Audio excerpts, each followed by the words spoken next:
Battle through the heaven chapter 91 to 100 अध्याय 91 औषधि कड़ाही। नाश्ते के बाद जियो यिक्सियन ने मेज को साफ करना शुरू कर दिया, जबकि जियो यान ने अपनी स्थानिक अंगूठी से एक सूची निकाली और उसे बॉस याओ को सौंप दिया।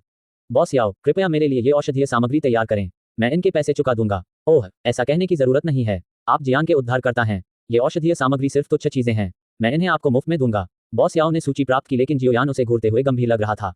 एक सौदा है, मुझे सूची के अनुसार औषधीय सामग्री के लिए भुगतान करना होगा। जियो यान बिना किसी चीज के कुछ पाने की उम्मीद न करने के सिद्धांत में विश्वास करता था, भले ही उसने किसी और के लिए कोई उपकार किया हो। बॉस याओ जियो यान के विचारों को समझ गया, लेकिन अनिच्छा से अपना हाथ हिलाया और उसे सौंपी गई औषधीय सामग्री सूची को देखा। ये सभी काफी सामान्य औषधीय सामग्री हैं। स्नैक डिजायर फ्रूट, जिसमें spring grass, dragon fire leaf शामिल है।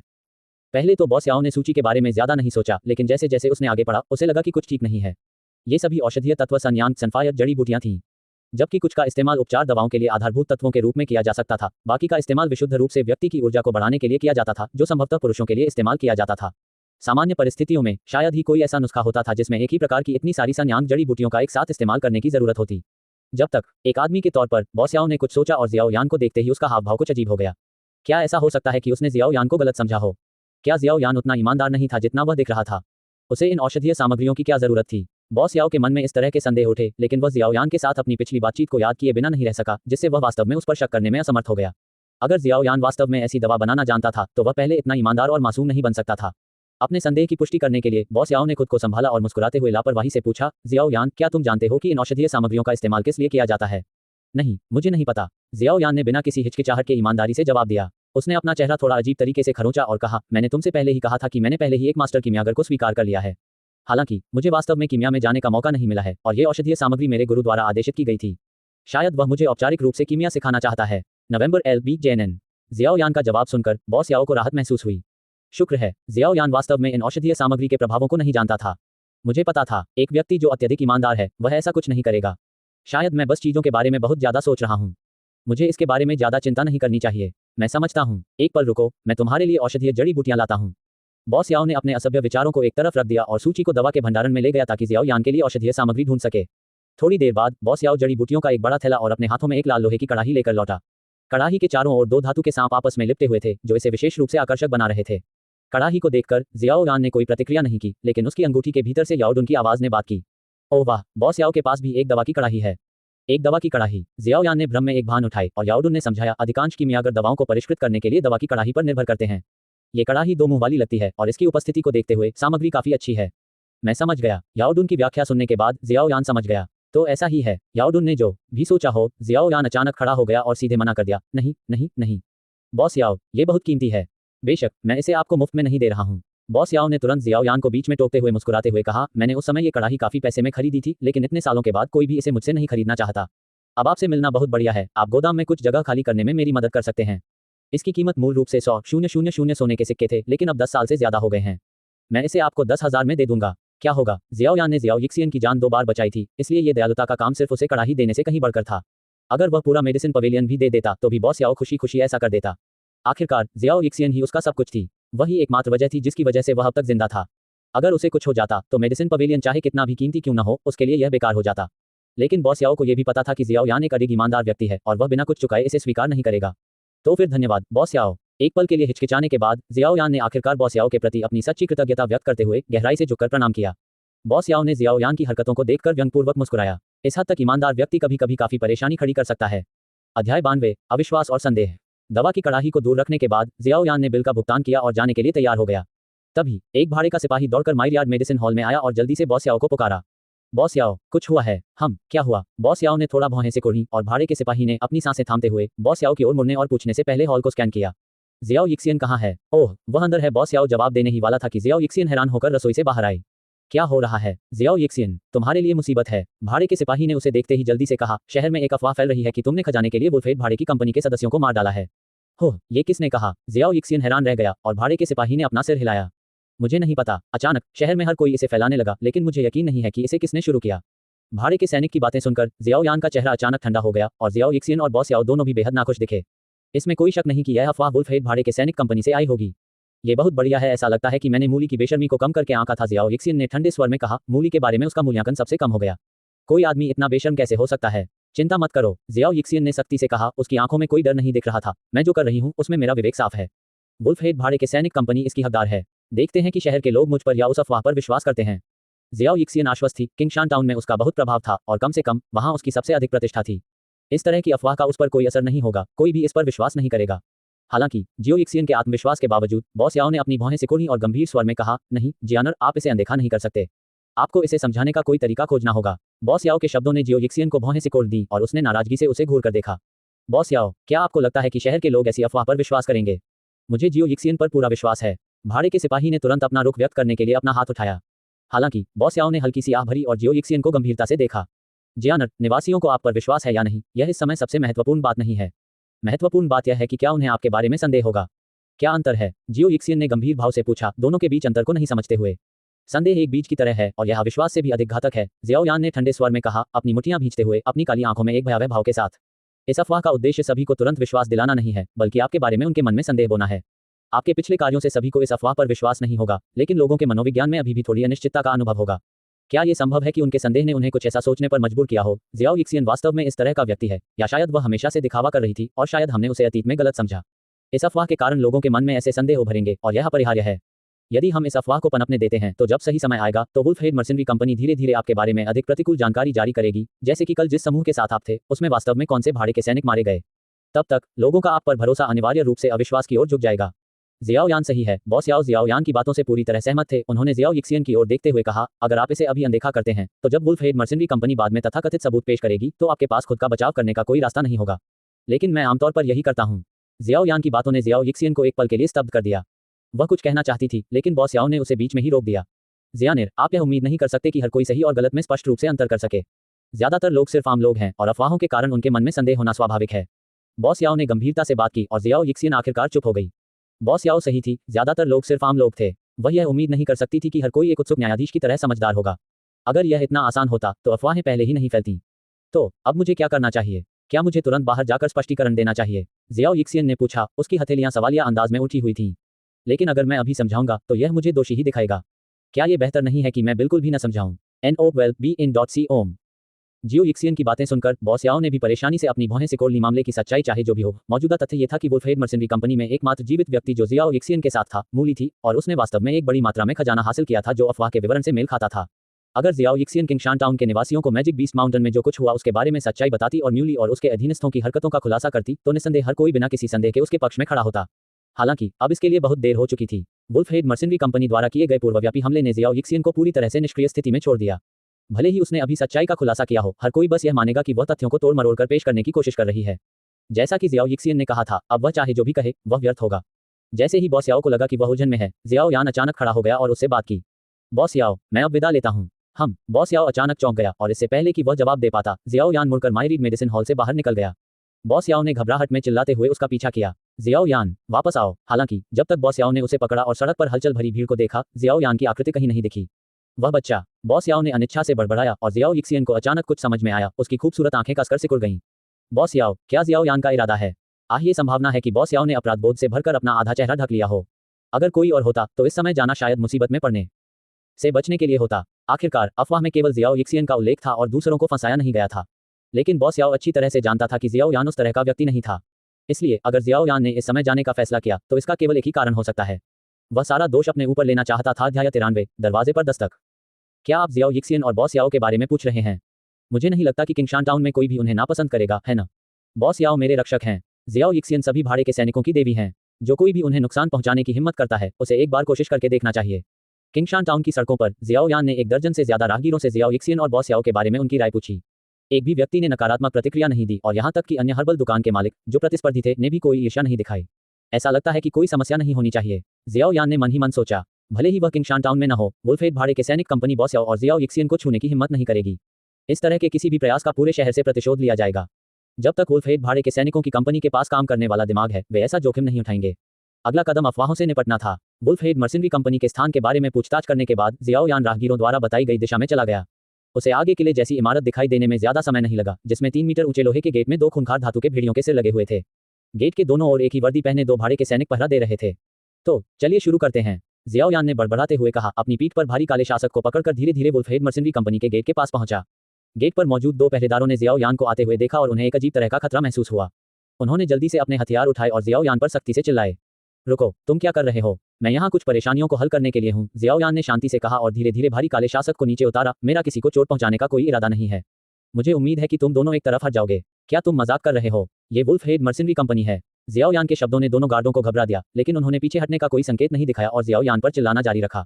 चले जाओ, वरना माफ करना। जैसे ही जियाओयान ने उनके शब्दों को बीच में रोका, दोनों गार्ड तुरंत बेहोश हो गए और जमीन पर गिर पड़े। फिर जियाओयान ने बेहोश गार्डों को और दूर खींच लिया और 3 मीटर ऊंचे लोहे के गेट पर वापस आ गया। उसने चुपचाप कुछ शब्द पढ़े। ठीक है। जियाओयान ने एक हाथ से भारी काला रूलर उठाया, अपने सामने लोहे के गेट को ध्यान से देखा। उसकी आंखें अचानक ठंडी हो गईं। शुरू। धमाका। जियाओयान ने जानबूझकर अपनी ताकत को नियंत्रित किया और भारी काला रूलर घुमाया, लोहे के गेट पर जोरदार प्रहार किया। जैसे ही गेट पर एक स्पष्ट गड्ढा दिखाई दिया, धातु के टकराने की आवाज पूरे किंगशान टाउन में गूंज उठी। क्या हो रहा है? आवाज कहां से आ रही है? ऐसा लगता है कि यह वुल्फ हेड मर्सिनरी कंपनी के किले से आ रही है। चलो इसे देखते हैं। जैसे ही किंगशान टाउन के कुछ निवासियों ने ध्वनि के स्रोत को देखा, बॉस याओ और जियाओ यिक्सियन ने भी स्वाभाविक रूप से इसे सुना। वे अन्य नगरवासियों के साथ वुल्फ हेड मर्सिनरी कंपनी के किले की ओर तेजी से भागे। इस समय जियाओयान ने भारी ब्लैक रूलर को वापस खींच लिया और गेट पर फिर से प्रहार किया। धमाका, धमाका। वही गूंजती हुई आवाज एक बार फिर किंगशान टाउन में गूंजी, जिससे किले के चारों ओर और भी लोग इकट्ठा हो गए। कुछ ही समय में एक घनी भीड़ ने परिधि को घेर लिया और उनमें जियो यिक्सियन और बॉस याओ भी शामिल थे। जियो। वुल्फ हेड मर्सिनरी कंपनी के प्रवेश द्वार पर जियोयान को खड़ा देखकर जियो यिक्सियन उसे बुलाने ही वाला था कि लोहे के गेट के अंदर से एक भयंकर चीख सुनाई दी। कौन है ये? हमारी वुल्फ हेड मर्सिनरी कंपनी में परेशानी पैदा करने की तुम्हारी हिम्मत कैसे हुई? गर्जन की गर्जना सुनकर जियोयान तुरंत पीछे हट गया। अगले ही पल लोहे का गेट अंदर से लात मारकर खोला गया और मूशे का क्रोधित चेहरा जियोयान के सामने आ गया। बेशक इस समय वे दोनों अभी भी एक दूसरे को नहीं पहचान पाए थे। अपने सामने अपरिचित युवक को देखकर मूशे ने अपनी भौहें थोड़ी सिकोड़ी। जहां तक उसे याद था, उसने इस व्यक्ति को पहले कभी नहीं देखा था। पिता, वह जियोयान है। मूली, जो उनके पीछे आया, ने तुरंत मूशे को जियोयान की पहचान बताई। मूशे के हाव भाव तुरंत ठंडे पड़ गए। ये बदमाश जियोयान है। उसी समय जियोयान ने मूशे के बगल में खड़े मूली को देखा।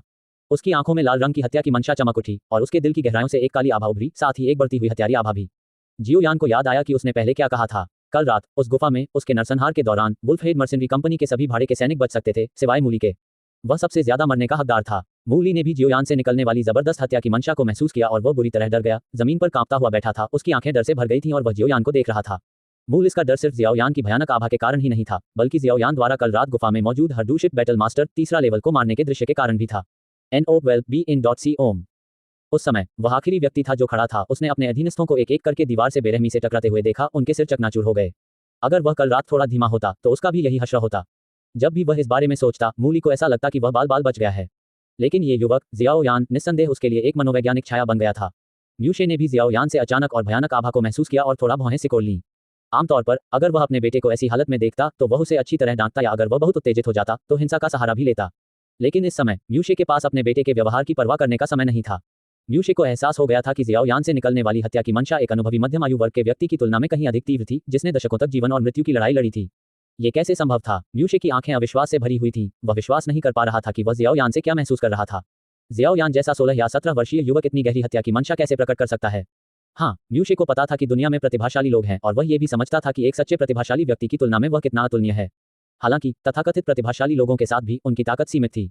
लेकिन ये हत्या का इरादा, यहाँ तक कि प्रतिभाशाली लोग भी इसे इतनी सहजता से विकसित नहीं कर सकते। ये बच्चा वास्तव में कौन है? वुल्फ हेड मर्सिनरी कंपनी के सदस्य जो म्यूशे के साथ बाहर आए थे, वे भी दंग रह गए और हिलने की हिम्मत नहीं कर पाए। यही बात उन लोगों के लिए भी सच थी जो आवाज से आकर्षित हुए थे।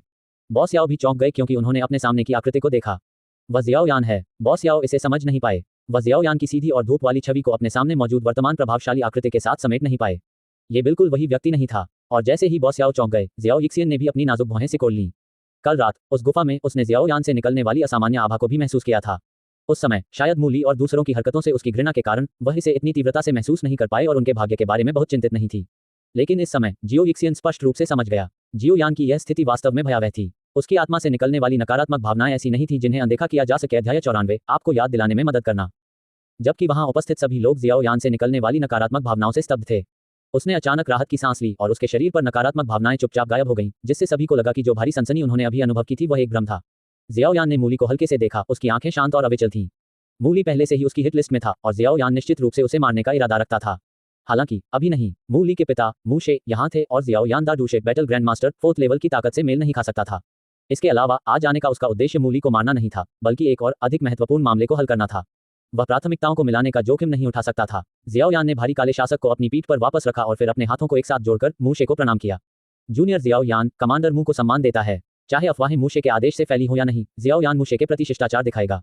ये सिर्फ सामान्य शिष्टाचार था। बेशक उसके हाव भाव में सम्मान की सीमा पूरी तरह से मूशे के नजरिए पर निर्भर करती थी। जियाओ यान। मूशे ने ठंडे स्वर में जियाओ यान का नाम लिया, ये समझ पाने में असमर्थ कि जियाओ यान से निकलने वाली सारी नकारात्मक भावनाएं अचानक कैसे गायब हो गईं और अब वह इतना शिष्टाचार दिखा रहा था। वह वास्तव में क्या सोच रहा था? मूशे जियाओ यान के विचारों को समझ नहीं पाया और जैसे ही वह सोच रहा था, जियाओ यान फिर से बोल पड़ा। कमांडर मू, क्या मैं पूछ सकता हूं कि आपके किले के द्वार को बनाने में कितना खर्च आया? हाँ, द्वार। जियो यान की पूछताछ ने मूशे को क्षण भर के लिए स्तब्ध कर दिया। उसके मन में कई संभावित क्रियाकलाप और शब्द थे जो जियो यान कर सकता था या कह सकता था, जिसमें उसके बेटे मूली को डांटना और अफवाह की आलोचना करना शामिल था। हालांकि इसका कोई सबूत नहीं था कि उन्होंने यह अफवाह फैलाई थी। हालांकि मूशे ने कभी नहीं सोचा था कि जियो यान का पहला सवाल उनके किले के गेट की कीमत के बारे में होगा।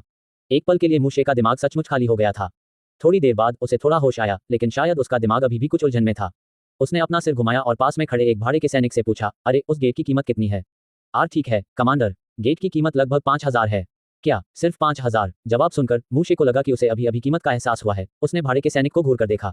ये गेट क्या है? ये वुल्फ हेड भाड़े की कंपनी का चेहरा है। इस पर इतना कम पैसा क्यों खर्च किया गया? खैर, ये गेट तब से है जब आपने किंगशान टाउन में भाड़े के सैनिकों की पहली बार स्थापना की थी। उस समय वुल्फ हेड भाड़े के सैनिकों की कंपनी अभी अभी स्थापित हुई थी और उसके पास पैसे की कमी थी। इसलिए किले में जहां भी वे पैसे बचा सकते थे उन्होंने किया। इसके अलावा इतने सालों में गेट टूटा नहीं था, इसलिए इसे बदला नहीं गया। भाड़े के सैनिक के शब्द अचानक रुक गए क्योंकि उसने देखा कि मूशे की नजर उसके पीछे जा रही थी। मूशे ने भी उसकी नजर का अनुसरण किया और गेट के किनारे पर गहरा गड्ढा देखा। बिना किसी संदेह के यह अभी जियाओ यान द्वारा भारी काले शासक से किए गए प्रहार के कारण हुआ था। माफी चाहता हूं, मैंने दरवाजा खटखटाते समय बहुत शोर मचाया। मुझे उम्मीद है कि कमांडर मू मुझे माफ कर देंगे। जियाओ यान ने इस तरह से बात की और अपने स्टोरेज रिंग से एक सोने के सिक्के का कार्ड निकाला, उसे म्यूशे की ओर फेंका। म्यूशे ने उसे स्थिर रूप से पकड़ लिया, उसकी भौहें थोड़ी सिकुड़ गईं। यह क्या है? इस सोने के सिक्के के कार्ड में 60,000 सोने के सिक्के हैं। 50,000 गेट के नुकसान की भरपाई के लिए हैं और शेष 10,000 गेट को बदलने की मजदूरी की लागत के लिए हैं। कृपया इसे स्वीकार करें। जियाओ यान के जवाब ने मूशे को पूरी तरह से स्तब्ध कर दिया और वह गंभीर भाव वाले जियाओ यान को घूरने लगी। नवंबर LBJNN। ईमानदारी से कहूं तो जब से जियाओ यान ने वुल्फ हेड मर्सिनरी कंपनी के सदस्यों को मारा है, तब से उन दोनों के बीच सुलह की कोई गुंजाइश नहीं थी। एक भाड़े के कोर कमांडर के रूप में अगर उसके अधीनस्थ मारे गए और वह उनका बदला भी नहीं ले सका तो उसका अनुसरण कौन करेगा? इसके अलावा जिस व्यक्ति ने उसके अधीनस्थों को मारा वह सिर्फ एक छोटा डूजे युद्ध अभ्यासी द्वितीय स्तर था। मूशे के पास अपने अधीनस्थों का बदला न लेने का कोई कारण नहीं था। दूसरे शब्दों में, जियाओ यान और मूशे के रुख मूल रूप से एक दूसरे के विपरीत थे।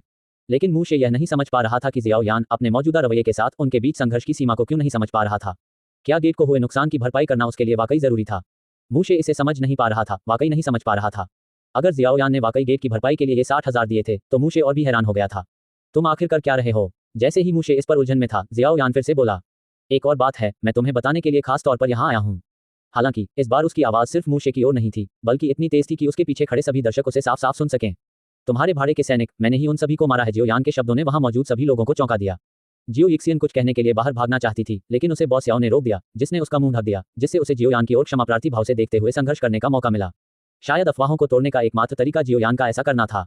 म्यूशे ने भी आश्चर्य से जियो यान को देखा। उसने कभी उम्मीद नहीं की थी कि जियो यान पूरे शहर के सामने ये घोषणा करने की हिम्मत करेगा कि वह उन लोगों की हत्या के लिए जिम्मेदार है। नहीं, ये सही नहीं है। जियो यान उनकी मौतों की जिम्मेदारी नहीं ले रहा था, वह केवल सच बता रहा था। वास्तव में जियाओ यिक्सियन ही उनकी मौत की जिम्मेदारी ले रही थी, लेकिन किंगशान टाउन में अपनी प्रतिष्ठा के कारण म्यूशे को ये बात उस पर थोपनी पड़ी। यह एक अपरिहार्य स्थिति थी। जैसा कि पहले उल्लेख किया गया है, जियाओ यिक्सियन की तुलना में जियाओ यान को बदनाम करना बहुत आसान था, लेकिन इसी तरह एक बार जियाओ यिक्सियन ने जियाओ यान के बचाव में बात की तो बदनामी खत्म हो जाएगी।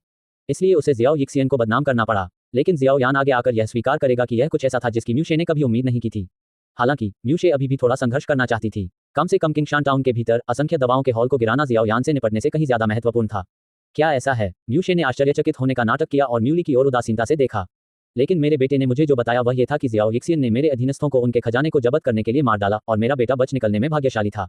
सही सही, मूली ने प्रतिक्रिया व्यक्त की और जियाओ यान को घूरते हुए कहा, यह जियाओ यिक्सियन था जिसने उन्हें मारा। मैंने इसे अपनी आंखों से देखा। मूली के शब्दों ने दर्शकों को यह समझ में नहीं आया कि किस पर विश्वास करें। और यही समस्या थी। कल वुल्फ हेड मर्सिनरी कंपनी का एकमात्र सदस्य जो जियाओ यिक्सियन के साथ लौटा था वह म्यूली थी। बाकी सभी गायब हो गए थे। कल क्या हुआ ये केवल वे ही जानते होंगे जो उस समय मौजूद थे। कोई भी कितना भी अनुमान लगाए, ये केवल अनुमान ही होगा। जियाओ यान ने ठंडे स्वर में म्यूली को देखा और फिर शांत स्वर में फिर से बोला, म्यूली, तुम कहती रहती हो कि जियाओ यिक्सियन ने उन्हें मार डाला। तो मुझे बताओ उसने उन्हें कैसे मारा? जियाओ यान के सवाल ने म्यूली को क्षण भर के लिए स्तब्ध कर दिया और वह घबरा गया और फिर बोला, यह जहर था। उसने हमसे खजाने छीनने के लिए जहर का इस्तेमाल किया। जियाओ यिक्सियन की नाजुक शक्ल को देखते हुए उसके लिए क्रूर बल के जरिए इतने सारे भाड़े के सैनिकों को मारना असंभव था। इसलिए एकमात्र संभावना जहर थी, लेकिन वह एक अपूरणीय खामी थी। लेकिन मेरी याददाश्त में मैंने उन्हें मार डाला, उनके सिर को एक एक करके कुचल दिया जैसे कि वे अंगूर हों। जियाओ यान ने मूली को करीब से देखा, उसकी आंखों में भयंकर रोशनी चमक रही थी। उनके बचे हुए शव चट्टान के पास दफन हैं। हालांकि मैं मृतकों को परेशान नहीं करना चाहता, अगर आपकी याददाश्त वास्तव में डर के कारण भ्रमित है तो मैं आपको देखने के लिए वहां ले जा सकता हूं। या जियाओ यान ने धीरे से भारी काले शासक को छुआ और उसके दिल में हत्या का इरादा एक बार फिर से बाहर निकल आया, जिससे मूली, जो डर से भरा हुआ था, कांप उठा। जियाओ यान ने अपनी आंखें थोड़ी सिकुड़ी और शांति से कहा, मैं अभी आपको याद दिलाने में मदद कर सकता हूँ। अध्याय 95 सफल पलायन। क्या भारी काले शासक पर जियो यान का हाथ देखकर मूली को गुफा में हुई भयानक मुठभेड़ तुरंत याद आ गई। उसका चेहरा पीला पड़ गया और वह जल्दी से अपने पिता के पीछे छिप गया, अपना चेहरा दिखाने की हिम्मत नहीं जुटा पाया। रीढ़विहीन बदमाश मूशे ने अपने पीछे कांपते हुए मूली को देखते हुए अपनी सांस रोककर कहा। जियो यान के प्रति उसकी नाराजगी और गहरी हो गई। जियो यान के हाल के शब्दों और मूली की प्रतिक्रिया ने मूशे द्वारा फैलाई गई अफवाहों को पूरी तरह से नष्ट कर दिया था। भले ही खजाना अभी भी जियो यिक्सियन के पास था या नहीं, यह मामला अब उससे पूरी तरह से असंबंधित था। हालांकि दूसरी ओर जियो यान ने हत्यारे के रूप में अपनी पहचान की पुष्टि की थी। उसने वुल्फहेड मर्सिनरी कंपनी के सदस्यों की हत्या करने की बात खुलेआम स्वीकार की। और क्या ये खजाने के लिए था? इससे कोई फर्क नहीं पड़ता। लोगों को केवल तथ्यों की परवाह थी और सच्चाई के लिए कौन इसमें गहराई से जाने की इच्छा रखता था। आखिरकार सच्चाई का खुलासा हुआ या नहीं, इसका म्यूशे या किसी और पर कोई असर नहीं पड़ा। वे इससे दूर रहेंगे। जियाओ यान इस बात से अच्छी तरह वाकिफ था, इसलिए उसने उन लोगों को मारने के अपने कारणों को समझाने का कभी इरादा नहीं किया। समझाना बेकार था। जो लोग मौजूद नहीं थे वे अपनी पूर्वधारणाओं के आधार पर चीजों का आकलन करते हुए जो कुछ भी मानना चाहते थे उसे मान लेते थे। जो कुछ भी उनकी मान्यताओं के साथ मेल नहीं खाता था उसे झूठा मान लिया जाता था। इसलिए जियाओ यान को अपने शब्दों को बर्बाद करने की कोई जरूरत नहीं थी। आखिरकार उसका उद्देश्य सिर्फ जियाओ यिक्सियन का नाम साफ करना था। अब उद्देश्य पूरा हो चुका था। खैर जियाओ यान, अब मैं मामले की सच्चाई समझ गया हूँ। ये देखकर कि स्थिति स्पष्ट हो गई थी, म्यूशे ने जियाओ यिक्सियन को बदनाम करने का अपना प्रयास छोड़ दिया और अपनी सारी दुश्मनी जियाओ यान की ओर मोड़ दी। उसकी आंखों में बेहद भयावह द्वेष की झलक दिखाई दी। इसका मतलब है कि यह तुम ही थे जिन्होंने मेरी भाड़े की कंपनी के सदस्यों को मारा, है ना? बिल्कुल, जियाओ यान ने दृढ़ता से उत्तर दिया। जैसे ही जियाओ यान की आवाज गिरी, म्यूशे की आकृति अचानक गायब हो गई जहां वह खड़ा था और तुरंत जियाओ यान के सामने प्रकट हुआ। उसका भाषण द्वेष से भरा था। तो मेरे आदमियों के लिए अपनी जान से भुगतान करो, जियाओ यान। बैंगनी डुक्यूई ने जियाओ यान के गले पर भयंकर हमला करते हुए म्यूशे के पंजों को घेर लिया।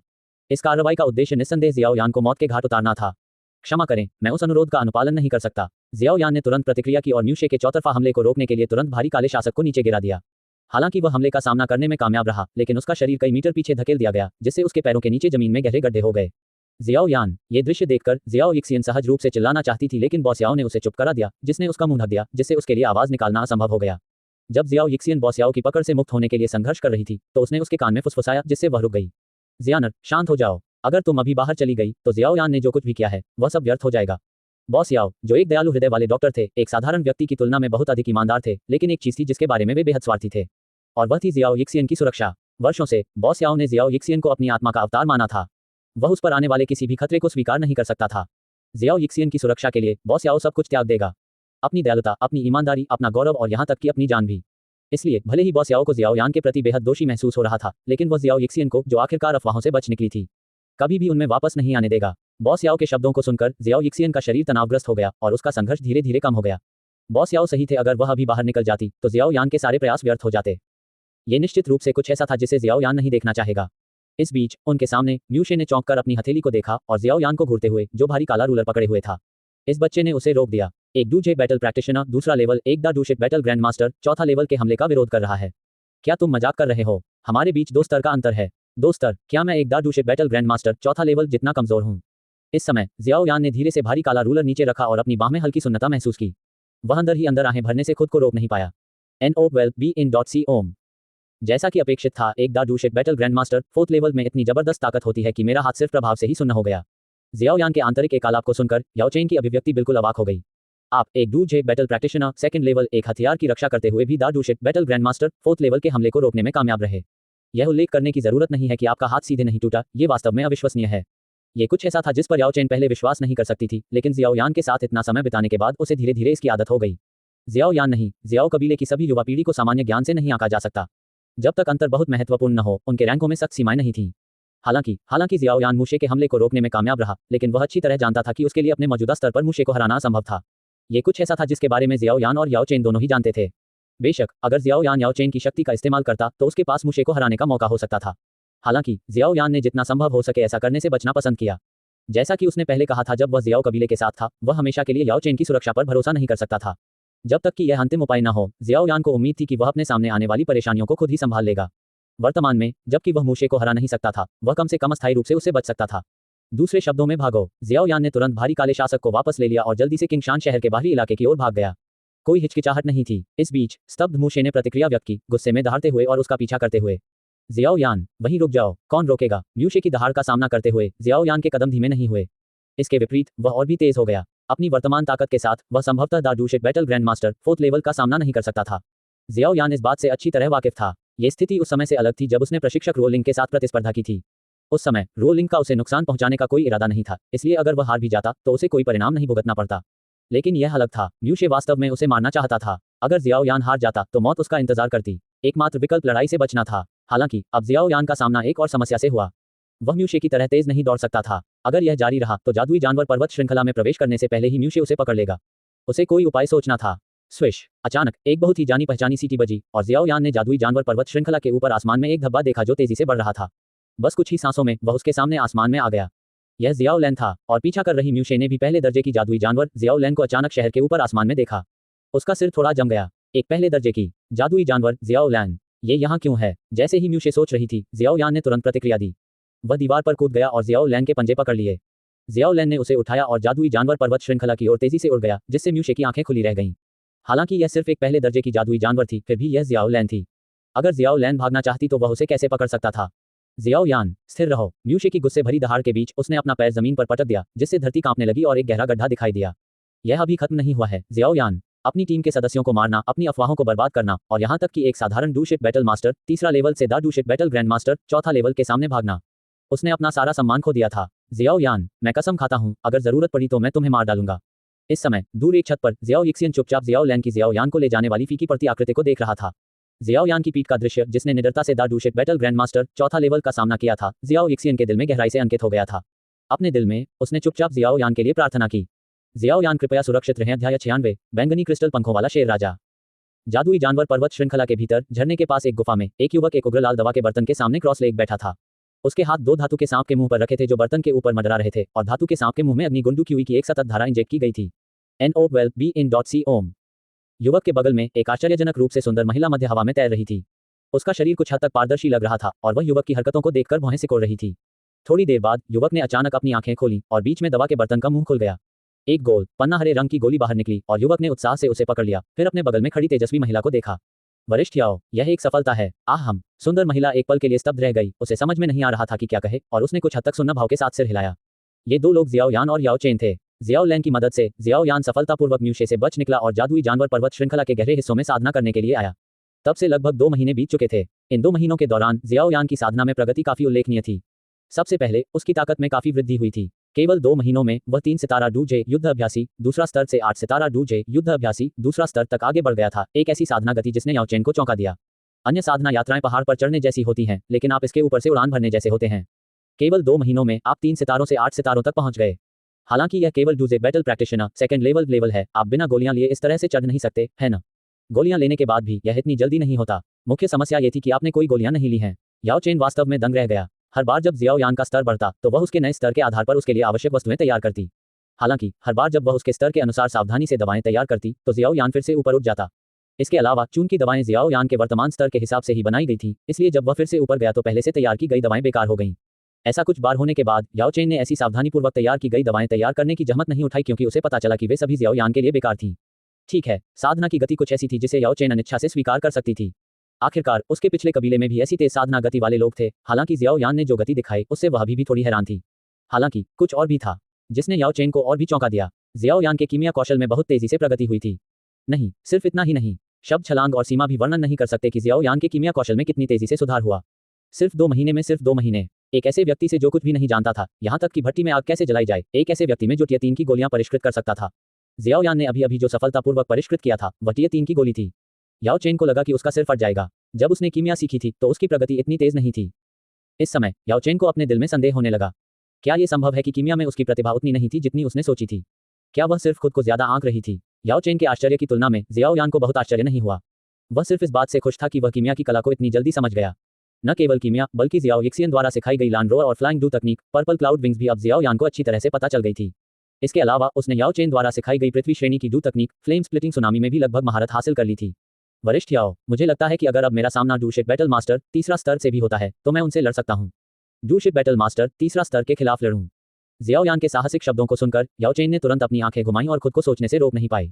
छोटी यानजी, तुम वाकई बहुत विनम्र हो रही हो। उन तकनीकों की महारत, आपके वर्तमान स्तर और आपके बहुत बेहतर शरीर के साथ एक डूशिट बैटल मास्टर तीसरा स्तर का उल्लेख नहीं करना, यहाँ तक कि एक द डूशिट बैटल ग्रैंड मास्टर चौथा स्तर को भी आपके खिलाफ जीतने में मुश्किल होगी। अकेले एक डूशिट बैटल मास्टर तीसरा स्तर की तो बात ही छोड़िए, आपकी ताकत ही उन्हें आसानी से हराने के लिए पर्याप्त होगी। आखिरकार इतने दिनों के बाद एकमात्र संभावित उपयोगी दवा जिसे हम परिष्कृत करने में कामयाब रहे हैं वह है। याओ चेन ने आह भरी, अपनी स्टोरेज रिंग से लाल दवा पाउडर की एक छोटी बोतल निकाली। जियो यान ने दवा पाउडर को देखा और उत्सुकता से पूछा, वरिष्ठ याओ, मैं पूछना चाहता था, ये दवा किस लिए है? दवा पाउडर वह औषधीय सामग्री थी जिसे जियो यान ने जाने से पहले याओ लाओ से खरीदा था। याओ चेन ने इसे तब तैयार किया था जब उसने पहली बार उसे कीमिया सिखाना शुरू किया था, लेकिन उसने कभी इसका उद्देश्य नहीं बताया। इसके बारे में चिंता मत करो, ये सिर्फ कुछ ऐसा है जिसे मैंने मजे के लिए परिष्कृत किया है। मुझे ये छोटा सा शौक है, याओ चेन ने शांति से जवाब दिया, दवा की बोतल को दूर रखते हुए। बेशक वह जियाओ यान को इस दवा का असली असर नहीं बता सकती थी। जियाओ यान के व्यक्तित्व को जानते हुए अगर उसे पता चल जाता कि दवा किस लिए है तो वह या तो उसे तुरंत त्याग देगा या खुद से लगातार सावधान रहेगा। उस स्थिति में दवा का इस्तेमाल शायद कभी नहीं किया जाएगा। लेकिन उस व्यक्ति से मिले बिना दवा बेकार थी। याओ चेन जियाओ यान को देखते हुए कुछ निराशा के साथ आहें भरने से खुद को रोक नहीं पाई। वह व्यक्ति आपकी भावी डू हुआंग युद्ध सम्राट 7वें स्तर की पत्नी थी। आप उसे ऐसे कैसे जाने दे सकते हैं? स्वाभाविक रूप से जियाओ यान याओ चेन के विचारों से अनजान था। जहां तक याओ चेन द्वारा उसे दवा का उद्देश्य बताने से इनकार करने की बात है तो उसने सोचा कि उसके पास अपने कारण हैं और उसने पूछताछ जारी नहीं रखी। वह खड़ा हुआ, दीवार के सहारे टिका हुआ भारी काला शासक उठाया और दिन भर के लिए अपने मार्शल कौशल का अभ्यास करने के लिए तैयार हो गया। जियाओ यान, मदद करो। अचानक पूरे जादुई जानवर पर्वत श्रृंखला में एक दहाड़ गूंज उठी।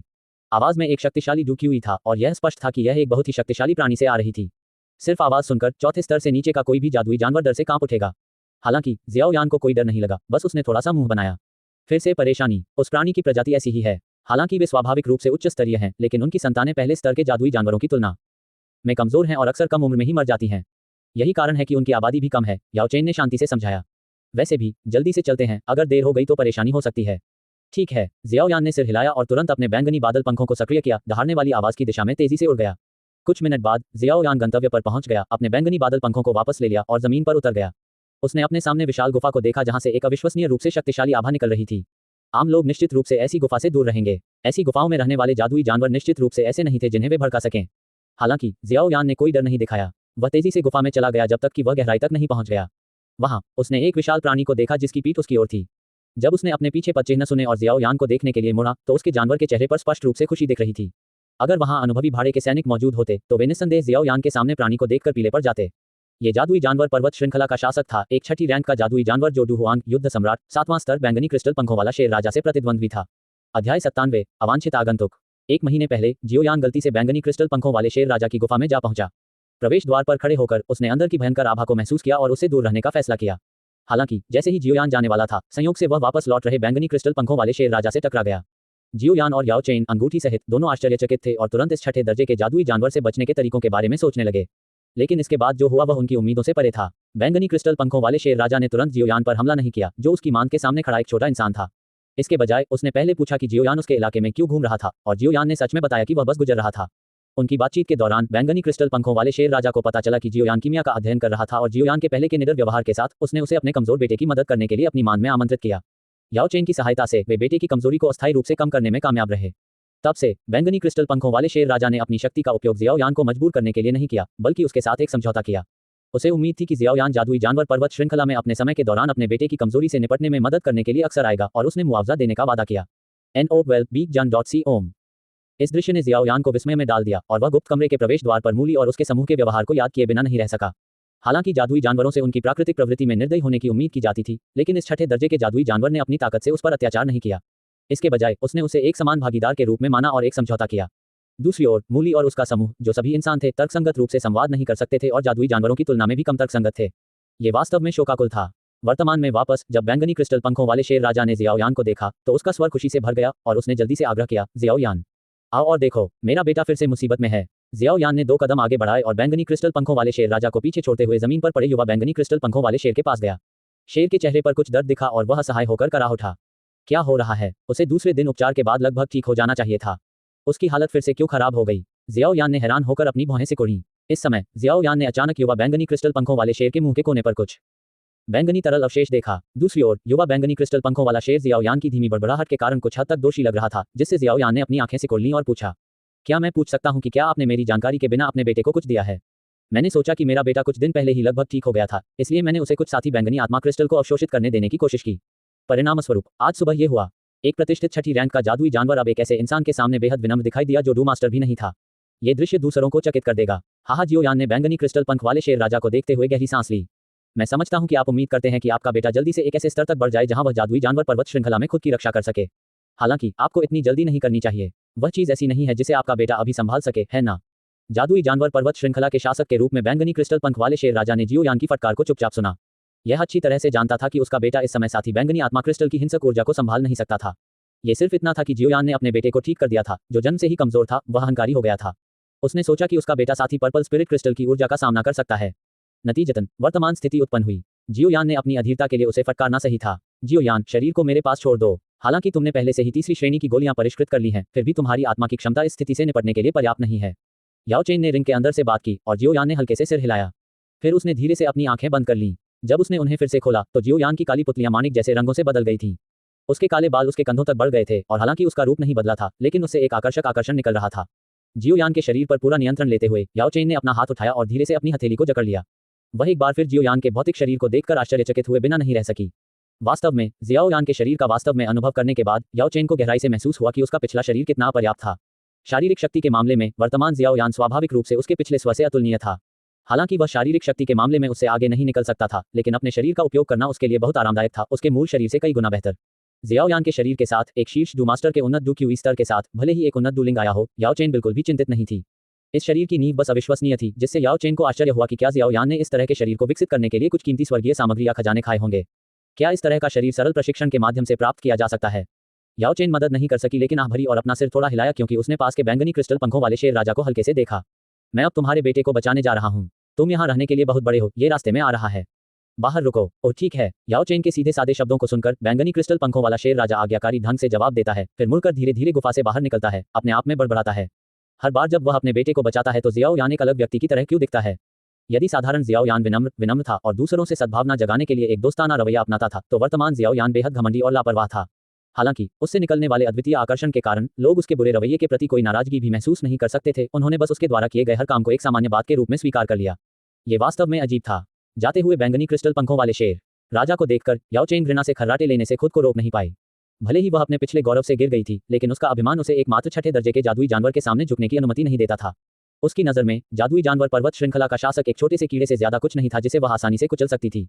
वह इस पर कोई ध्यान नहीं देगी। ठीक है, वह ऐसा कह सकती है, लेकिन चाहे उसके मानक कितने भी ऊंचे क्यों न हो, वह बिना शरीर के सिर्फ एक आत्मा थी। उसके अतीत के गौरव को सामने लाना पाखंड होगा। याओ चेन ने हल्के से कंधे उचकाए, असहाय होकर मुस्कुराई और अन्य मामलों के बारे में सोचना बंद कर दिया। वह नीचे बैठ गई, धीरे से युवा बैंगनी क्रिस्टल पंख वाले शेर के शरीर को सहलाया। उसके दाहिने हाथ से एक हल्की पीली लौ प्रज्वलित हुई और उसके होठों पर मुस्कान ने जियाओ यान के मूल रूप से इतने सुंदर नहीं दिखने वाले चेहरे को आश्चर्यजनक बना दिया। ठीक है छोटी, आज्ञाकारी बनो। बहन तुम्हें बेहतर होने में मदद करने जा रही है टिल्ड। जब याओ चेन ने गुफा के अंदर युवा बैंगनी क्रिस्टल पंख वाले शेर का इलाज किया तो गुफा के बाहर बूढ़ा बैंगनी क्रिस्टल पंख वाला शेर उत्सुकता से आगे पीछे घूम रहा था। ऐसा नहीं था कि उसे जियाओ यान के कौशल पर संदेह था, पिछले उपचारों ने पहले ही साबित कर दिया था कि जियाओ यान एक उल्लेखनीय प्रतिभाशाली कीमियागर था, जिसकी पुष्टि बैंगनी क्रिस्टल पंख वाले शेर राजा ने की थी। हालांकि उसका बेटा ही उपचार प्राप्त कर रहा था और चिंता न करना असंभव था, चाहे वह जियाओ यान की क्षमताओं के बारे में कितना भी आश्वस्त क्यों न हो। उसने खुद को बहुत अधीर होने के लिए डांटा। अचानक बैंगनी क्रिस्टल पंखों वाला शेर राजा ने एक भान उठाए और एक निश्चित दिशा में देखा। युवा शेर ने अपनी आंखें मूंद लीं और तेजी से आ रही आकृति को घूरने लगा। कुछ ही सांसों में आकृति बैंगनी क्रिस्टल पंखों वाले शेर राजा के सामने आ गई। यह एक सुंदर दिखने वाली, कुलीन और सुरुचिपूर्ण स्वभाव वाली महिला थी, जो हरे रंग की लंबी तलवार चला रही थी और उसकी पीठ के पीछे लड़ाकू क्यूई पंख थे। उसने शांति से बैंगनी क्रिस्टल पंखों वाले शेर राजा को देखा। एक 3 सितारा डू हुआंग युद्ध सम्राट 7वां स्तर। बैंगनी क्रिस्टल पंखों वाले शेर राजा ने अपनी भौं को कसकर सिकोड़ा और तुरंत महिला की ताकत को पहचान लिया। साथ ही उसे लगा कि वह अच्छे इरादों से नहीं आ रही थी।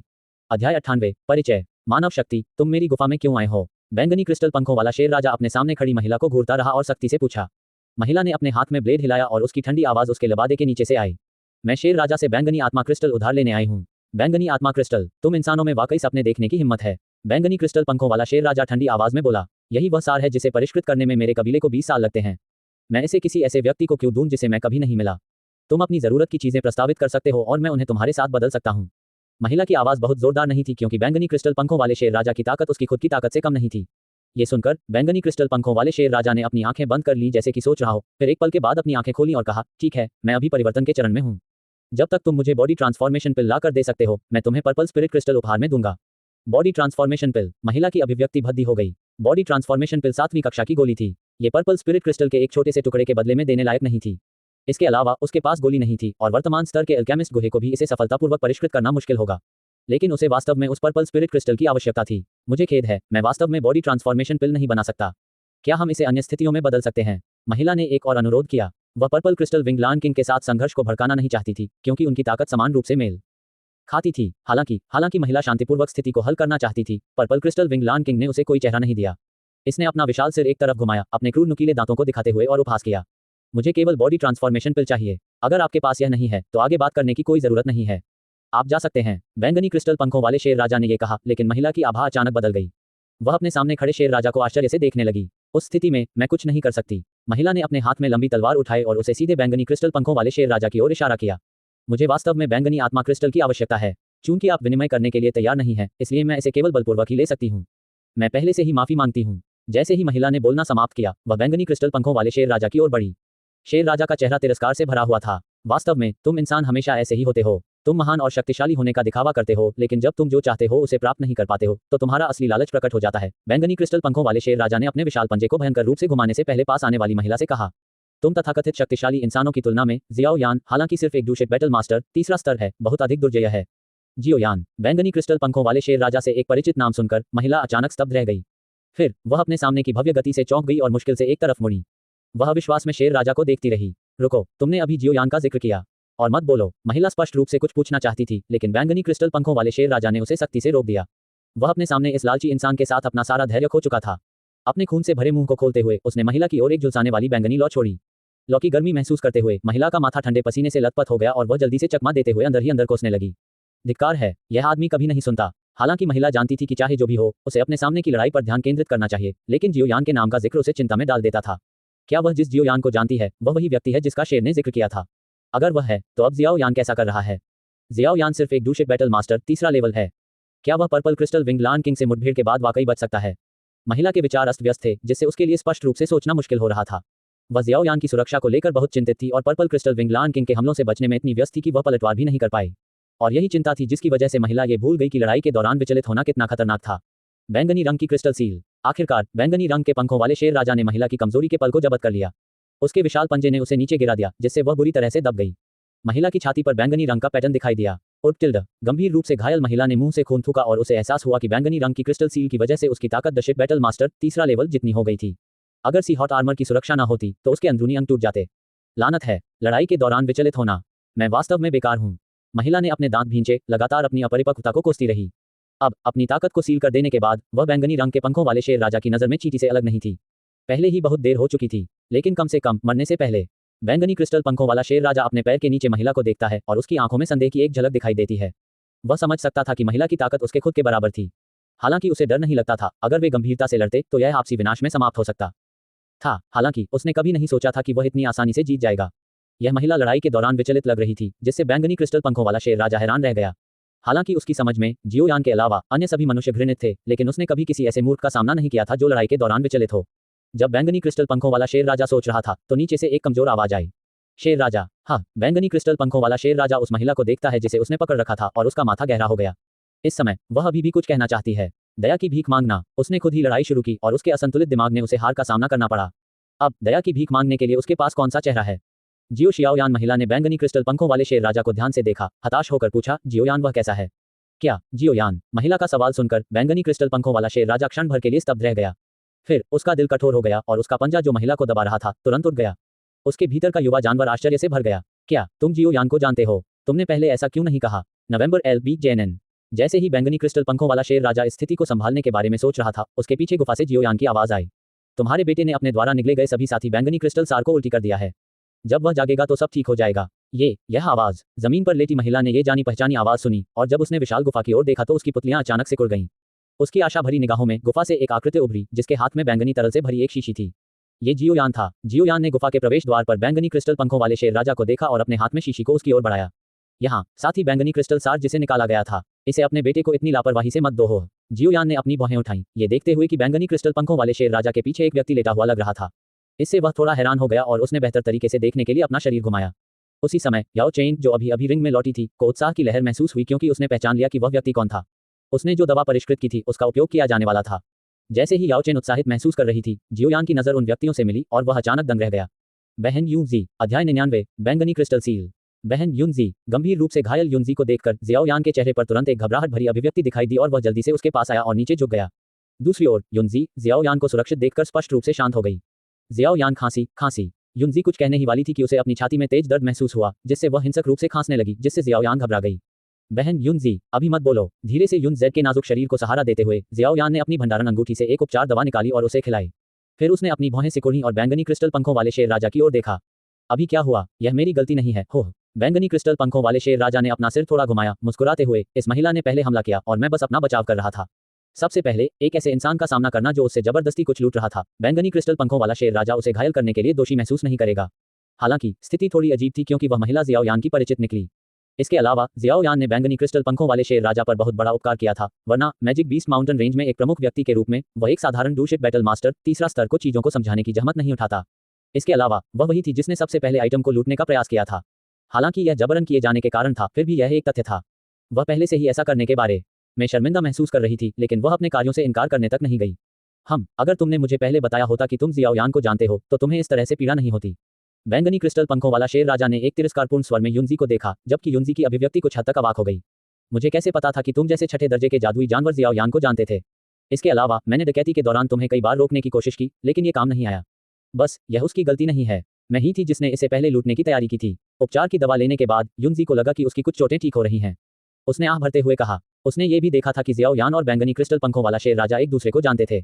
इसके अलावा ऐसा लग रहा था कि जियाओ यान ने जानवर पर बहुत बड़ा उपकार किया था, वरना जादुई जानवर पर्वत श्रृंखला में प्रमुख व्यक्ति एक साधारण डूशेप युद्ध मास्टर तीसरा स्तर को चीजों को समझाने की जहमत नहीं उठाता। इसके अलावा वही थी जिसने पहले आइटम को लूटने का प्रयास किया था। हालांकि उसे ऐसा करने के लिए मजबूर किया गया था, फिर भी यह एक तथ्य था। इस तरह के शर्मनाक कार्य में शामिल होना काफी शर्मनाक था, लेकिन वह अपने कार्यों से इनकार करने के लिए इतना नीचे नहीं गिरेगी। मैंने इसे केवल जियाओ यान की वजह से तुम्हें दिया था। अगर वह ना होता तो तुम पर्पल क्रिस्टल एसेंस नहीं पाते, भले ही तुम फॉर्म बॉडी ट्रांसफॉर्मेशन पिल लेकर आए हो। पर्पल क्रिस्टल विंगलान किंग बोला, और एक विचार के साथ एक पर्पल क्रिस्टल उसके अयाल से उड़कर यूजी के हाथ में आ गिरा। वह अपने हाथ में पर्पल क्रिस्टल को अचंभे में देखती रही। वास्तव में ये पर्पल क्रिस्टल एसेंस ही था, इसमें कोई संदेह नहीं है। पर्पल क्रिस्टल विंगलान किंग की ओर देखते हुए यूजी को कुछ हद तक मूर्खता महसूस हुई। रुको, तुम इसे ऐसे ही मुझे दे रहे हो? तुमने फॉर्म बॉडी ट्रांसफॉर्मेशन पिल पहले क्यों मांगी? क्या तुम सिर्फ मुझसे झगड़ा करने की कोशिश कर रहे थे? पर्पल क्रिस्टल विंगलान किंग ने यूजी के विवादित भाव को देखा और हल्के से सूंघा। मैं इसे तुम्हें सिर्फ जियाओ यान की वजह से दे रहा हूं। अगर वह न होता तो तुम मुझसे पर्पल क्रिस्टल एसेंस कभी नहीं ले पाते। बैंगनी क्रिस्टल सार एक क्रिस्टल था जिसे बैंगनी क्रिस्टल पंख वाला शेर राजा हर 20 साल में गिरा देता था। हालांकि यह बेहद कीमती था, लेकिन जानवर के लिए इसका कोई खास व्यावहारिक उपयोग नहीं था। हालांकि फिर भी यह ऐसा कुछ नहीं था जिसे जानवर किसी को भी दे देता जो इसे मांगता। यूजी से पहले उसने जो फॉर्म बॉडी ट्रांसफॉर्मेशन पिल मांगी थी वह सिर्फ उसका परीक्षण करने के लिए नहीं थी। अगर यूजेड के पास वास्तव में फॉर्म बॉडी ट्रांसफॉर्मेशन पिल होती तो उसे बैंगनी क्रिस्टल सार का सिर्फ एक टुकड़ा देने में कोई समस्या नहीं होती। यूजी ने बैंगनी क्रिस्टल सार को अपने हाथ में थाम लिया। एक पल के लिए वह चकित हो गई। हालांकि बैंगनी क्रिस्टल पंख वाले शेर राजा ने उसे उसकी चोट के मुआवजे के रूप में क्रिस्टल देने की पहल की, लेकिन यूजी अच्छी तरह जानती थी कि अगर जियाओ यान न होती तो जानवर ऐसा नहीं करता। वह भी मर जाती। जियाओ यान के चेहरे पर बहुत ज्यादा वजन होना चाहिए तभी वह इस तरह से व्यवहार कर सकता है। जैसे ही युनजी का दिमाग उलझन में था, जियाओ यान ने अपनी भौं सिकुड़ी और उसकी गोरी त्वचा पर बने अजीबोगरीब बैंगनी निशान को देखा, जहां उसकी गर्दन और छाती जुड़ी हुई थी। ये निशान उसकी शक्ति को सील कर रहा था, जिससे युनजी, जिसे एक डुहुआंग युद्ध सम्राट 7वां स्तर होना चाहिए था, अब उसकी ताकत घटकर डूजे युद्ध अभ्यासी 2रा स्तर हो गई। यह क्या है? यह मेरी बैंगनी क्रिस्टल सील है। जब तक सील गायब नहीं हो जाती तब तक उसकी ताकत डूजे युद्ध अभ्यासी 2रा स्तर पर ही रहेगी, बैंगनी क्रिस्टल पंखों वाले शेर राजा ने समझाया। जियाओ यान एक पल के लिए रुका और उसकी तरफ देखा। क्या सील हटाने का कोई तरीका है? मुझे नहीं पता, बैंगनी क्रिस्टल पंखों वाले शेर राजा ने सीधे जवाब दिया, और यह वास्तव में सच था। आमतौर पर यह इस चाल का उपयोग करते समय अपने प्रतिद्वंद्वी को जीवित रहने नहीं देगा, इसलिए सील को हटाने का तरीका खोजने की जहमत क्यों उठानी है? पर्पल क्रिस्टल विंगलान किंग से जवाब सुनकर जियो यान का माथा और भी कड़ा हो गया और उसने मन ही मन याओ चेन से सलाह मांगी। याओ चेन, ये पर्पल क्रिस्टल सील क्या है? मुझे नहीं पता, मैंने इसके बारे में कभी नहीं सुना। मुझसे मत पूछो। इससे पहले कि जियो यान पूछ पाता, याओ चेन ने तुरंत 3 बार इनकार कर दिया, जिससे जियो यान वहीं स्तब्ध रह गया। हालांकि याओ चेन ने दृढ़ता से उत्तर दिया, जियो यान को लगा कि कुछ गड़बड़ है। ठीक है, मुझे थोड़ा समय दो और मैं इसे खुद हटाने का तरीका ढूंढ लूंगा। यूजी, जियो यान की बांह पर झुकते हुए उससे फुसफुसाया, फिर पर्पल क्रिस्टल विंगलान किंग को देखा और सम्मानपूर्वक झुककर पर्पल क्रिस्टल एसेंस को पकड़ लिया। उपहार के लिए धन्यवाद और कृपया मेरे पिछले अपराध को क्षमा करें। युनजी के हाव भाव को देखते हुए बैंगनी क्रिस्टल पंखों वाला शेर राजा ने उपेक्षापूर्ण ढंग से नाक भान से कुड़ी, इसे बिल्कुल भी गंभीरता से नहीं लिया। जानवर की धारणा में युनजी के व्यवहार ने उसे पहले से ही उन लालची मनुष्यों की श्रेणी में डाल दिया था। चाहे वह उसे बैंगनी क्रिस्टल सार देना हो या युनजी का धनुष, ये सब जियाओ यान के साथ उसके परिचित होने के कारण था। इसके अलावा जियाओ यान की उपस्थिति के कारण युनजी अभी भी जीवित थी। बैंगनी क्रिस्टल पंखों वाले शेर राजा के लिए युनजी के धनुष ने बिना किसी बातचीत के बलपूर्वक उसकी संपत्ति जब्त करने के उसके पिछले इरादों के साथ इस धारणा को और गहरा कर दिया कि मनुष्य पाखंडी और दिखावटी थे। चूंकि उसे युनजी के लिए कोई सम्मान नहीं था, इसलिए बैंगनी क्रिस्टल पंखों वाला शेर राजा स्वाभाविक रूप से उसके प्रति कोई दया नहीं दिखाएगा। किसी भी मामले में वह उसके साथ आगे कोई बातचीत नहीं करेगा, इसलिए उसे परवाह नहीं थी कि वह उसके साथ कैसा व्यवहार करता है। जियाओ यान, अगर मेरे बेटे के साथ कुछ भी गलत है तो मैं तुम्हें बुलाऊंगा। इसके विपरीत बैंगनी क्रिस्टल पंखों वाले शेर राजा ने जियाओ यान के साथ काफी ध्यान और मित्रता से व्यवहार किया। बोलने के बाद वह मुड़ा और गुफा में प्रवेश करने के लिए तैयार हो गया। जियो यान ने जल्दी से उसे आवाज लगाई और पर्पल स्पिरिट क्रिस्टल की बोतल उसकी ओर बढ़ा दी।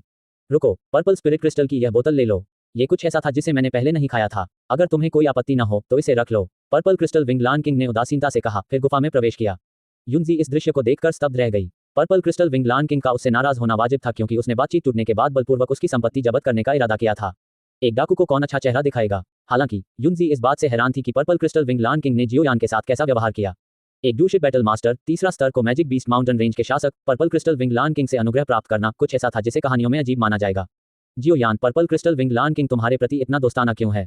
युनजी ने शांति से जियाओयान को देखा और पूछा। मैंने बस कुछ बार इसकी मदद की, जियाओयान ने बैंगनी आत्मा क्रिस्टल को दूर रखते हुए जवाब दिया।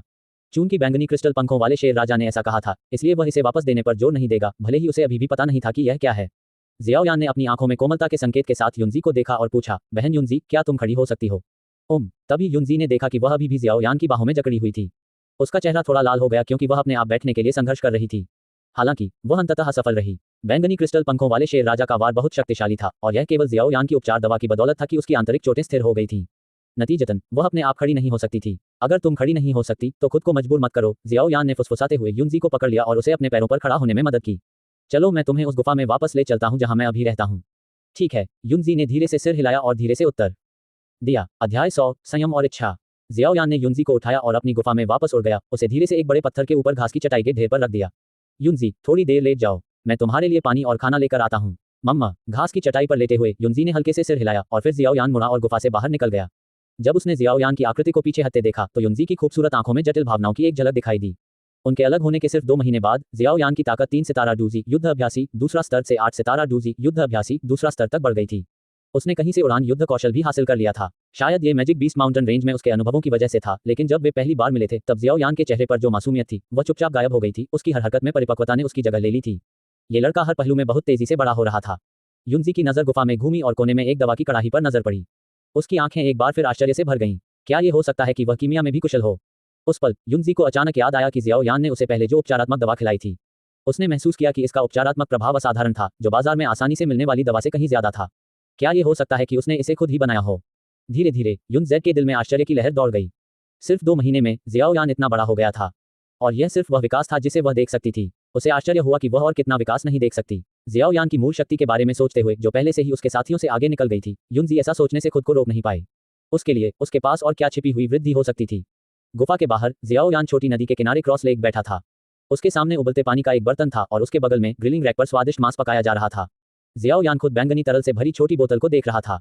बैंगनी स्पिरिट क्रिस्टल, जिसे उसने छोटे बैंगनी क्रिस्टल विंगलान किंग से निकाला था। तरल की इस छोटी बोतल ने छोटे बैंगनी क्रिस्टल विंगलान किंग की जान लगभग ले ली। याओ चेन के अनुसार बैंगनी स्पिरिट क्रिस्टल बेहद दुर्लभ था, एक शुद्ध ऊर्जा स्रोत जो बैंगनी क्रिस्टल विंगलान शावक के साथ पैदा हुआ था। जब शावक चौथे रैंक के जादुई जानवर के स्तर पर पहुंच जाता तो वह स्रोत को निगल जाता और तुरंत 5वें रैंक के जादुई जानवर की ओर बढ़ जाता। ऐसी दुर्लभ चीज, यह आश्चर्यजनक है कि सीनियर याओ को इसके बारे में पता है। जियाओयान ने आह भरी, फिर उसकी अभिव्यक्ति कुछ हद तक असहाय हो गई। लेकिन सीनियर याओ, जब आप इसके बारे में जानते हैं तो आप बैंगनी क्रिस्टल सील को हटाने का तरीका क्यों नहीं जानते? जियाओयान के शब्दों को सुनकर याओ चेन ने हल्के से भौहें उठाई, कुछ हद तक नाराज महसूस करते हुए। बेवकूफ लड़के, क्या ये सब तुम्हारे लिए नहीं है? अपनी भावी पत्नी को पकड़ने का यह एक दुर्लभ अवसर है, जो पहले से ही एक डुहुआंग युद्ध सम्राट 7वां स्तर है, और यह बैंगनी क्रिस्टल पंखों वाले शेर राजा द्वारा सील कर दिया गया है। यह एक ईश्वर प्रदत्त अवसर है। अगर मैं तुम दोनों को फिर से भागने देता हूं तो कौन जानता है कि हमें एक और अवसर कब मिलेगा। इस बार चाहे कुछ भी हो, मैं तुम दोनों को एक जोड़ा बना दूंगा। याओ चेन ने अपने दिल में यह फैसला किया, लेकिन निश्चित रूप से जियोयान को ऐसे विचारों के बारे में पता नहीं होगा।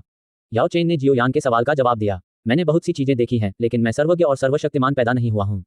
दुनिया में हमेशा ऐसी चीजें होती हैं जिन्हें मैंने पहले नहीं देखा है। क्या यह इतना अजीब है? ये सच है। जियोयान ने हल्के से कंधे उचकाए, फिर पर्पल स्पिरिट क्रिस्टल की बोतल उठाई। तो सीनियर याओ, मुझे इसका उपयोग कैसे करना चाहिए? ठीक है, मैंने सुना है कि पर्पल क्रिस्टल विंगलान किंग्स पर्पल फ्लेम को पर्पल स्पिरिट क्रिस्टल के माध्यम से प्राप्त किया जा सकता है, लेकिन मुझे विशिष्ट विधि के बारे में निश्चित नहीं है। याओ चेन ने फिर से कंधे उचकाए, फिर चिढ़ाते हुए कहा, आप इसे सीधे पीने की कोशिश क्यों नहीं करते? हो सकता है कि आप वास्तव में पर्पल फ्लेम प्राप्त कर सकें, और उस स्थिति में आपका फ्लेम मंत्र अपने पहले अपग्रेड से गुजर सकता है। हाँ, क्या पर्पल फ्लेम एक बीस्ट फ्लेम नहीं है? क्या यह अभी भी मेरे फ्लेम मंत्र को अपग्रेड कर सकता है? जियाओयान के हाव भाव में कुछ आश्चर्य दिखा और याओ चेन ने बस बेपरवाही से अपना हाथ हिलाया। बीस्ट फ्लेम को एक तरह से स्वर्गीय ज्वाला माना जा सकता है, उनमें सिर्फ सच्ची स्वर्गीय ज्वालाओं की अपार शक्ति का अभाव होता है। याओ चेन ने समझाया कि अपने फ्लेम मंत्र को 1 या 2 स्तरों तक बढ़ाना संभव होना चाहिए। आज जियाओयान ने अपने हाथ में पर्पल स्पिरिट क्रिस्टल की बोतल को देखा, फिर गुफा के अंदर युनजेड के स्थान की ओर देखा। उसने अभी स्रोत को रखने का फैसला किया। मैं थोड़ी देर इंतजार करूंगा। युनजी की शक्ति अभी सीलबंद है और अगर मुझे कुछ हुआ तो वह खतरे में पड़ जाएगी। अरे टिल्ड लिटिल यान, तुम उस लड़की के बारे में काफी चिंतित लग रहे हो। याओ चेन ने हल्के से उसकी ठुड्डी पर चुटकी ली, चिढ़ाते हुए कहा, तुम अभी भी उससे शादी करना चाहते हो, है ना? जियाओ यान ने पहले ही स्वीकार कर लिया था कि अब तक जितनी भी महिलाओं से वह मिला है उनमें से युनजी ही एकमात्र ऐसी महिला थी जिसने उसे शादी के बारे में सोचने पर मजबूर किया। लेकिन जैसा कि उसने पहले कहा था, अवास्तविक विचार केवल दिल में अनावश्यक परेशानियां लाएंगे। जियोयान ने शांति से उत्तर दिया, उसके सामने ग्रिल्ड मीट को देखते हुए। मैं सिर्फ एक साधारण डूजे युद्ध अभ्यासी दूसरा स्तर हूं, जबकि युनजी एक शक्तिशाली डुहुआंग युद्ध सम्राट सातवां स्तर है। इसके अलावा हमारी पृष्ठभूमि में एक महत्वपूर्ण अंतर होना चाहिए। चाहे हमारे दृष्टिकोण कितने भी समान क्यों न हो, हम कभी एक साथ नहीं हो सकते। जियाओ यान एक आदर्शवादी था, अन्यथा वह डूक्यूई महाद्वीप जैसी दुनिया में धार्मिकता का अनुसरण और वकालत नहीं करता, जहां इसे प्राप्त करना चुनौतीपूर्ण था। यदि उसके पास अपने आदर्शों में दृढ़ता नहीं होती, तो वह धार्मिकता के अपने मार्ग में अनदेखी खामियों की तलाश में यात्रा और अन्वेषण करना नहीं चुनता। दूसरे शब्दों में, धार्मिकता की अपनी खोज के लिए जियाओ यान ने अपने आदर्शों को यथासंभव प्राप्त करने के लिए व्यवहारिक कारकों पर भरोसा किया। हालांकि जब बात युनजी की आई तो यह एक अलग मामला था। भले ही जियाओ यान और युनजी के जीवन के बारे में समान विचार हों, फिर भी उनकी ताकत और पृष्ठभूमि में अंतर विभिन्न मामलों पर अलग अलग दृष्टिकोणों को जन्म देगा। जियाओ यान दूसरों के लिए खुद को नहीं बदलेगा और युनजी भी शायद ऐसा नहीं करेगा। एक व्यवहार्य भविष्य के बिना विवाह एक क्षणभंगुर सपने की तरह होगा। इसमें पढ़ना और खुद को खोना अवांछनीय था। नवंबर LBJNN। चीजें अभी ठीक हैं। जियाओ यान का जवाब सुनकर याओ चेन बहुत देर तक चुप रहा और फिर असहाय होकर आहें भरने लगा। जियाओ यान की सबसे बड़ी ताकत उसकी गहरी आत्म जागरूकता थी। वह अच्छी तरह जानता था कि उसके पास क्या है, वह क्या करना चाहता है और वह क्या कर सकता है, साथ ही उसकी पहचान और स्थिति क्या है। याओ चेन को पूरा भरोसा था कि इस मामले में जियाओ यान जैसा शायद ही कोई और हो जिसके पास इतनी स्पष्ट आत्म जागरूकता हो। हालांकि साथ ही यह जियाओ यान की सबसे बड़ी खामी भी थी। शायद धार्मिकता के प्रति अपनी प्रतिबद्धता के कारण जियाओ यान में खुद को संयमित करने की असाधारण क्षमता थी। अगर उसकी इच्छाएं भी होती तो वह गहराई से चिंतन और आत्मनिरीक्षण करता, इस प्रकार उन इच्छाओं को दबा देता जो पैदा नहीं होनी चाहिए थी। इस तरह का संयम वाकई दुर्लभ था। लेकिन छोटे यान, तुम्हें एक बात समझनी चाहिए। याओ चेन ने जियाओ यान को शांति से देखा, उसकी लाल आंखों में मुस्कान की एक झलक थी। कुछ खास मौकों पर एक व्यक्ति को ईमानदार होना चाहिए और ईमानदारी से अपनी इच्छाओं को पूरा करना चाहिए, अन्यथा तुम्हें जीवन भर इसका पछतावा रहेगा। दोस्तों कृपया मुझे माफ कर दीजिएगा क्योंकि मैं आपके लिए कोई ऑडियो अपलोड नहीं कर सकता क्योंकि मेरा डिवाइस खराब हो गया है, इसलिए इसे ठीक करने में मुझे कुछ समय लगेगा। तब तक मैं कोई वीडियो अपलोड नहीं कर सकता। मुझे इस बात का दुख है और मैं आप लोगों से माफी चाहता हूं। अगर आप कोई उपन्यास सुनना चाहते हैं तो मुझे कमेंट में जरूर बताइएगा ताकि जब मेरा डिवाइस ठीक हो जाए तो मैं कोई उपन्यास अपलोड कर सकूं।